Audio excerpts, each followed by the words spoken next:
Hello students, welcome back to PSC for CBSE. और बात करेंगे आज क्लास 9th का जो हमारा हिंदी का लेसन है, जिसका नाम है दो बैलों की कथा, जिसको लिखा है मुंशी प्रेमचंद ने। तो इसकी स्टोरी हम देखेंगे बहुत इजी वे में और बहुत ही इंटरेस्टिंग वे में हम इस कहानी को पढ़ने वाले हैं। सो मेक श्योर अगर अभी तक आपने मेरे चैनल को सब्सक्राइब नहीं किया है तो आप जल्दी से सब्सक्राइब कर लेना, बेल आइकॉन को प्रेस कर लेना, सो दैट आपके पास सिलेबस रिगार्डिंग सारी यूजफुल वीडियोज़ पहुँचती रहें एंड साथ ही साथ सारी अपडेट्स भी आप तक पहुँचती रहें। एंड हाँ बच्चों, don't forget to like and share this video also. और दो बैलों की कथा पढ़ने के बाद आपके मन में क्या विचार आता है, आपको ये कहानी कैसी लगती है, वो आप मुझे अपना कमेंट सेक्शन में ज़रूर बताना, अपना प्यारा प्यारा सा फीडबैक ज़रूर देना। चलिए देख लेते हैं सेशन 2022-23 में अगर आप पढ़ रहे हो तो वेरी गुड, अच्छे से प्रिपरेशन आप लोग करते रहिए। और अगर अभी तक आपने अपना सिलेबस नहीं देखा है कि सेशन 2022-23 का सिलेबस क्या है, तो वो वीडियो का लिंक मैं नीचे डिस्क्रिप्शन बॉक्स में दे दूँगी। बहुत ईजी तरीके से मैंने आपको समझा रखा है।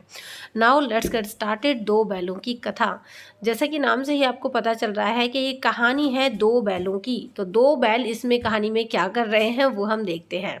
कहानी का संक्षिप्त परिचय हम लोग देख लेते हैं। दो बैलों की कथा जो है, ये एक बहुत ही प्रसिद्ध कथाकार ने लिखी है, जिनका नाम है मुंशी प्रेमचंद। इसमें दो बैलों की कथा है और उस कथा को, मतलब दो बैलों की कहानी को बहुत ही भावात्मक, बहुत ही एक इमोशनल तरीके से दिखाया गया है। और इसमें भारतीय कृषक समाज और पशुओं के भावात्मक संबंध का वर्णन किया है। मतलब हमारे जो भारत के अंदर किसान हैं, किसान जो किस तरीके से मतलब अपने पशुओं को पालते हैं और उनके बीच क्या फीलिंग्स जुड़ी हुई होती हैं, वो इसमें दिखाया गया है। कहीं ना कहीं इस कहानी में उन्होंने ये भी बताया है कि स्वतंत्रता, यानी अगर आज़ादी चाहिए तो वो सहज में ही नहीं मिलती, उसके लिए बार बार संघर्ष करना पड़ता है। आपने देखा होगा बच्चों, हमारे देश को आज़ाद करने के लिए बड़े बड़े जो हमारे लीडर्स थे, उन्होंने कितना संघर्ष किया, अपने प्राणों की बाजी भी लगा दी, है ना। तो जब किसी को आज़ादी चाहिए होती है तो वो आसानी से तो नहीं मिलती, बहुत ज़्यादा पापड़ बेलने पड़ते हैं, बहुत मेहनत और संघर्ष करना पड़ता है। तो इस प्रकार परोक्ष रूप से ये जो कहानी है वो आज़ादी के आंदोलन की भावना से जुड़ी हुई है। कहीं ना कहीं इस कहानी को पढ़ के आपको समझ में आएगा कि आज़ादी केवल इंसानों को ही नहीं चाहिए, जानवरों को भी चाहिए। और कहीं ना कहीं आप भी आज़ादी के आंदोलन की भावना से जुड़ जाएंगे। इसके साथ ही इस कहानी में प्रेमचंद ने पंचतंत्र और हितोपदेश की कथा परंपरा का उपयोग और विकास भी किया है। तो चलिए देखते हैं कि इन दो बैलों को आखिर किससे आज़ादी चाहिए और ये क्यों आज़ादी मांग रहे हैं। सो बच्चों, देखते हैं हम कहानी का सार। देखो, ऐसा माना जाता है कि जानवरों में, जितने भी जानवर होते हैं ना, उनमें गधे को सबसे ज़्यादा बेवकूफ़ समझा जाता है। कहते हैं ना कि तू गधा है ना, गधे की तरह बेवकूफ़ है। तो जब भी हमें किसी व्यक्ति को बेवकूफ़ कहना होता है तो हम उसे गधा कह देते हैं। अगर हम गाय की बात करें, गाय तो सींग मारती है और ब्याई हुई गाय तो शेरनी का रूप धारण कर लेती है। कुत्ता भी बेशक गरीब जानवर है, लेकिन कभी कभी गुस्सा तो कुत्ते को भी आ जाता है ना। लेकिन गधे को कभी किसी ने क्रोध करते देखा ही नहीं होगा। गधे के ना हमेशा सेम ही एक्सप्रेशन रहते हैं, है ना। आपने अगर कभी कोई गधा देखा हो तो आप मुझे कमेंट सेक्शन में ज़रूर बताना। तो गधे के एक्सप्रेशन सेम रहते हैं, उसके चेहरे पर हर समय विषाद ही छाया रहता है, मतलब हर वक्त दुख सा ही छाया रहता है, बस ऐसे ही रहता है गधा। ऋषि मुनियों के जितने गुण होते हैं वे सब गधे में भी पाए जाते हैं, ये काफ़ी अच्छी बात कह सकते हैं, चलो इसको हम। पर आदमी उसे बेवकूफ़ कहता है ना। तो ऋषि मुनि भी क्योंकि बहुत शांत स्वभाव के होते हैं, ऐसे ही बेचारा गधा भी होता है, बहुत ही शांत स्वभाव का होता है। तो ऐसा माना जाता है इस लेसन के हिसाब से कि ऋषि मुनियों के जितने गुण होते हैं वे सब गधे में भी पाए जाते हैं, पर आदमी उसे बेवकूफ़ कहता है। सीधेपन की ऐसी दुर्दशा ठीक नहीं है। भारतीयों की भी विदेशों में इसलिए दुर्दशा हो रही है क्योंकि वे ईंट का जवाब पत्थर से देना नहीं चाहते। विदेशों में अगर हम भारतीय लोगों की बात करें तो उनकी दुर्दशा होने का कारण यही है कि जो भारतीय हैं वो बहुत ही शांत रहना पसंद करते हैं और लड़ाई झगड़े में विश्वास नहीं करते। गधे का एक छोटा भाई भी, अब देखो इतनी सारी बात हो गई गधे के बारे में, अब थोड़ा सा उसके और हटकर हम बात कर लेते हैं, क्योंकि कहानी है बैलों के इर्द गिर्द, तो बैल की बात कर लेते हैं कि गधे का एक छोटा भाई है, वो है बैल, है ना। साइज में छोटा नहीं, मतलब और भी ज़्यादा एक कैटेगरी में छोटा। साइज में तो आपको पता ही कि गधा ही छोटा होता है बैल से। तो गधे का एक छोटा भाई है, कैटेगरी के अकॉर्डिंग देखें तो वो है बैल है। पर बैल कई तरीके से अपना असंतोष प्रकट कर देता है। तो बैल भी हमेशा ऐसे ही रहता है, आपने देखा होगा, शांत शांत सा, चुपचाप सा। लेकिन कभी कभी क्या होता है कि बैल को भी गुस्सा आ जाता है। अब बच्चों देखो, मेन कहानी यहाँ से शुरू होती है। झूरी के पास दो बैल थे। झूरी एक किसान है ना, एक व्यक्ति है झूरी, और उसके पास जो दो बैल थे वो थे हीरा और मोती। दोनों देखने में बहुत सुंदर थे और कामकाज में चौकस थे, काम भी खूब करते थे। काम क्या करते थे भाई? हल जोतना, खेतों में काम करना, बैलों का यही काम होता है किसानों के घर में। दोनों में बड़ा भाईचारा था, मतलब जो दोनों बैल थे उनमें काफ़ी प्यार था। दोनों एक दूसरे को चाट कर और सूंघ कर अपना प्रेम प्रकट करते थे। दोनों साथ साथ खाली खली और भूसा खाते थे। जूरी ने क्या किया है कि एक बार बैलों को अपने साले को दे दिया, जो उनके साले थे उनके पास बैलों को भेज दिया। बैलों ने समझा कि मालिक ने शायद हमें बेच दिया है, इसलिए वे दोनों असंतुष्ट हो गए, मतलब उनको बुरा लगा, बहुत गुस्सा आ गया। अब शाम का टाइम था, बैल अपने नए स्थान पर पहुंच गए। नए स्थान पर कहाँ? जहाँ पर उनके साले ने उनको ले जाकर रख दिया था, मतलब झूरी के सालों ने जहाँ पर उन बैलों को पहुँचाया, तो शाम होने तक वो वहाँ पर पहुँच गए। लेकिन ये जो जगह थी वो उनको बेगानी सी लग रही थी, अपनी नहीं लग रही थी।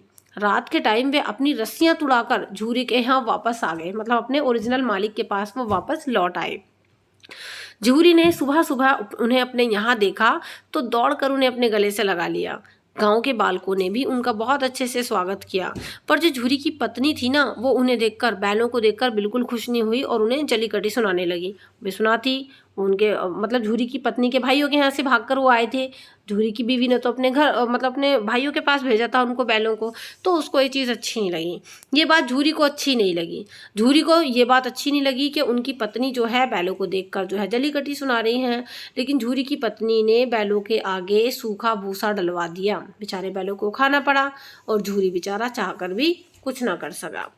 दूसरे दिन क्या हुआ? दूसरे दिन झूरी का साला फिर से आया। भाई इस बार तो बैल भाग गए थे, लेकिन दूसरे दिन झूरी का जो साला था वो फिर से आ गया और दोनों बैलों को गाड़ी में जोत कर ले गया।